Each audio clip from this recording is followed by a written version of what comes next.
বাস্তবায়ন কিভাবে হবে সেইটার সম্পর্কে নিশ্চয়তা পাওয়ার পরে আমরা স্বাক্ষর করব। সেক্ষেত্রে জুলাই সনদ আমরা একটি সাংবিধানিক আদেশের কথা বলছি, যে আদেশটা ডক্টর মোহাম্মদ ইউনূস প্রধান হিসেবে উনিই জারি করবেন। কারণ জুলাই গণ অভ্যুত্থানে জনগণের যে সার্বভৌম ক্ষমতা, সেটার একমাত্র বৈধতা ডক্টর মোহাম্মদ ইউনূসেরই আছে, সেটা প্রেসিডেন্ট চুপ্পুর নাই।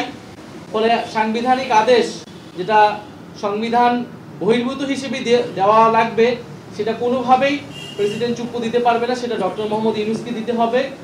সেটার আইনি এবং রাজনৈতিক কারণ আমরা ওনার কাছে তুলে ধরেছি। দ্বিতীয়ত, নোট অফ ডিসেন্টের বিষয়টা আমরা বলেছি, নোট অফ ডিসেন্টের কোনো কার্যকারিতা থাকবে না।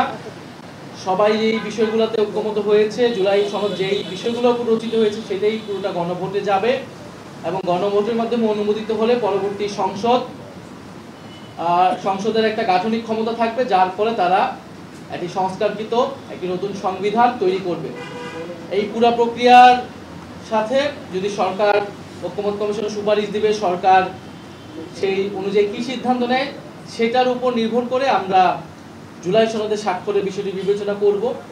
সরকারের কাছে আমরা আমাদের দাবি জানিয়েছি এবং এই দাবিগুলো যাতে বিবেচনা করা হয় এবং সরকার যাতে সেই পথে সেইভাবে যৌক্তিকভাবে এই জুলাই সনদ বাস্তবায়নে আগায়, সেই বিষয়ে আমরা জোর দাবি জানিয়েছি।